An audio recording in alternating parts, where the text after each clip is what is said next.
Hello friends, ఈరోజు నేను మీ ముందుకు వామ్ రైస్తో వచ్చానండి. సో ఇంగ్రీడియంట్స్ చూస్తున్నారు కదండి. సో ఇలా ఇంగ్రీడియంట్స్ తీసుకోండి. సో ముందుగా మీరు కడాయిలో ఒక 1 స్పూన్ ఆయిల్ వేసేసుకొని అది వేడయ్యాక దాంట్లో మీరు ముందుగా వెల్లుల్లి వేయండి. వెల్లుల్లి ఎక్కువ వేసుకోండి, చాలా టేస్టీగా ఉంటుంది. ఈ రైస్కి చాలా బాగుంటుంది. నేనైతే ఒక పాయ వేసానండి. సో మీరు దాని తర్వాత పోపు దినుసులు కూడా వేసేసుకోండి. చాలామంది జీలకర్ర వేయరు, వాము రైస్ చేసేటప్పుడు వేయండి, చాలా బాగుంటుంది. జీలకర్ర, మినపప్పు, శనగపప్పు ఏదున్నా వేయండి, చాలా బాగుంటుంది.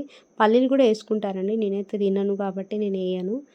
అండ్ ఎండుమిర్చి కూడా చాలా వేయండి. యాక్చువల్ ఎండుమిర్చితోనే చేస్తారు, నేనైతే పచ్చిమిర్చి కూడా యాడ్ చేశాను కొంచెం స్పైసీగా ఉండాలని. దాని తర్వాత కరివేపాకు వేసేసుకొని లాస్ట్లో మీరు వాము వేయండి. ఇది కాలినాక వాము మీరు ఎక్కువ వేసుకోండి, ఇది పెద్దగా చేదుగా ఏముండదు, చాలా టేస్టీగా ఉంటుంది.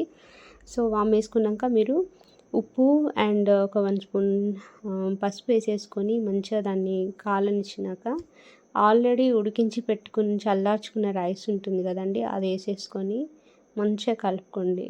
సో రైస్ అంతా వేసేసినాక దానికి సరిపడా ఉప్పు వేయండి. నేనైతే స్టార్టింగ్లో కొంచెం వేసాను. సో ఇప్పుడు సరిపడా ఉప్పు వేసి మంచిగా కలపండి. దాన్ని బాగా ఆయిల్లో ఫ్రై కానివ్వండి, అంటే బాగా ఆయిల్ వేయలేదు, జస్ట్ ఫ్రై కానివ్వండి. ఆ ఇంగ్రీడియంట్స్ అన్నీ కలిసేలాగా చేయండి. యాక్చువల్ వాము రైస్ చాలా మంచిదండి హెల్త్కి. వర్షాకాలంలో వచ్చే జబ్బులు ఉంటాయి కదండి, దగ్గు, జలుబు, గొంతు పట్టడం, ఇలాంటివన్నీ కూడా పోతాయి. ఇండైజెషన్ ప్రాబ్లమ్స్ కూడా పోతాయండి. సో ఇదందరూ కూడా మీరు ఈ వర్షాకాలంలో వీక్లీ వన్స్ అన్న తినండి. అండ్ లైక్ చేయండి, షేర్ చేయండి, సబ్స్క్రైబ్